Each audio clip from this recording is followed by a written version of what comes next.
Olá, meninas e meninos.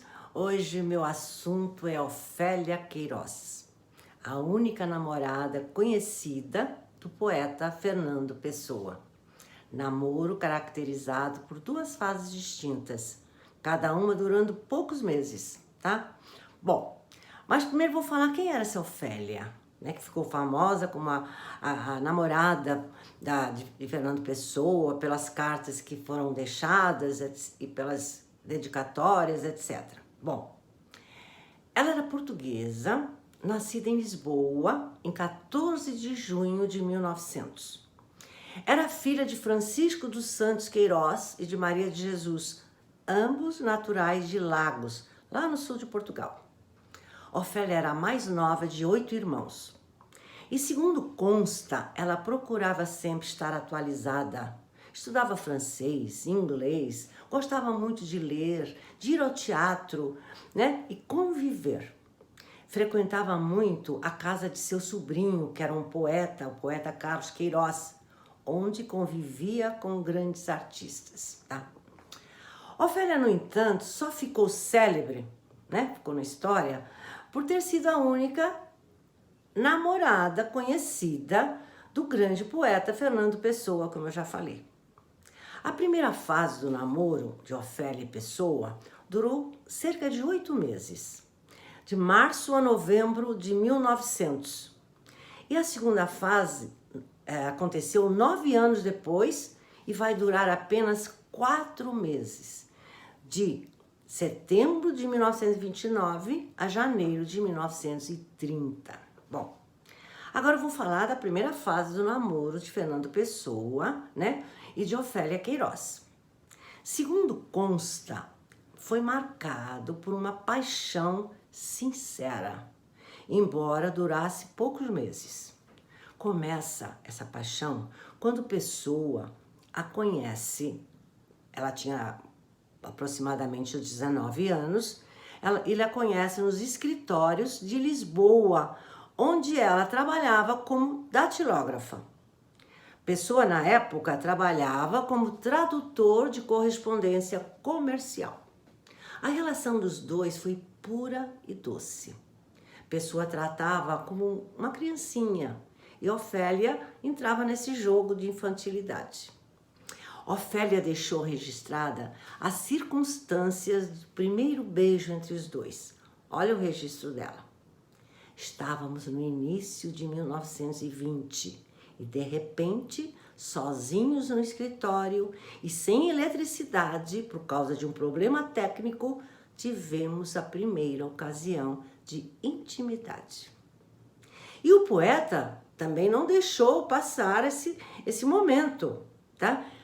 Ele diz que ligou um candeeiro a petróleo, aproximou-se da mesa de Ofélia, da mesa onde ela costumava trabalhar, e à espera que a eletricidade voltasse, declamou para ela versos de amor, tirados lá de Shakespeare, de Hamlet, dedicando a Ofélia esses versos. Olha só que ele falou para ela quando estavam esperando a eletricidade voltar.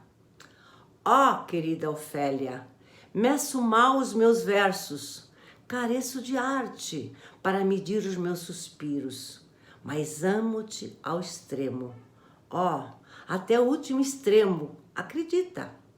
Bom, e ainda, segundo as palavras de Ofélia, nesse dia, entre aspas, abre aspas, Fernando beijou-me apaixonadamente como um louco, fecha aspas. Conta-se que Ofélia voltou para casa, assim confusa e comprometida, mas afirmando que foi assim que começou o namoro dos dois. Isso deixou registrado. Um namoro de beijos, passeios por Lisboa e cartas de amor, segundo ela. Bom, mas não demorou muito, Ofélia percebeu com quem estava a lidar. Ela estava a lidar com um gênio, né? Um homem cuja missão literária ocupava toda a sua mente e que, segundo ele próprio, fora o próprio Deus que lhe tinha entregue essa missão. Além disso, Ofélia foi percebendo suas variações de humor. O seu humor variava muito, o que a levou a acabar com o namoro.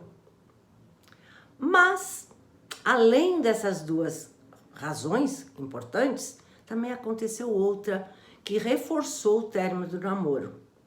Ofélia, mudou de endereço, indo morar para outro lado da cidade, após a morte do padrasto. Com a volta da mãe para Lisboa, somadas ao estado de nervos do poeta, que ele próprio reconhece estar doente, arrefeceram o entusiasmo do relacionamento dos dois. Em novembro de 1920, o poeta envia uma cruel mensagem para Ofélia, encerrando o namoro. Ela diz que ela que encerrou, mas segundo essa mensagem foi ele que encerrou. Diz ele: o amor passou. O meu destino pertence a outra lei, cuja existência você, Ofélinha, ignora. E esse destino, esse meu destino, está subordinado à obediência de mestres que não permitem nem perdoam. Uma parte, Fernando Pessoa tinha grande interesse por assuntos relativos ao misticismo, ao espiritismo, cabala, maçonaria, astrologia. Então, além de ele ser aquele grande poeta, também estava muito interessado nesses assuntos. Então, mexia muito com a cabeça dele, tá? Mas, 9 anos depois desse término, em 1929, acontece a retomada do namoro. 9 anos depois, cuja iniciativa se deve a Carlos Queiroz, aquele poeta, amigo de Pessoa e sobrinho de Ofélia. Mas desta vez, também esse namoro foi efêmero, muito rápido, pois foi interrompido poucos meses depois. Ele próprio declarou a Ofélia não poder ou não querer casar devido às dificuldades que a sua missão de escritor impunha à sua vida. Entre elas, tinha muitas dificuldades financeiras notáveis, segundo ele. Desta segunda fase, também nasceu uma série de cartas de amor entre os dois. Então, ficou registrada essa segunda fase, mas nota-se uma grande confusão de sentimentos e perturbações psíquicas por parte do poeta. Apesar de Ofélia ter sido provavelmente o único compromisso amoroso, pelas cartas que ficaram, acredita-se que ele teve outras paixões, mas todas breves e pouco registradas. Um desses amores que ele teve foi uma tal de inglesa, Madge Anderson, com a qual Pessoa também trocou cartas de amor, poucas, e dedicou-lhe versos poéticos pouco antes de falecer em 1935, tá? Bom, e Ofélia? O que aconteceu com a Ofélia? Também casou.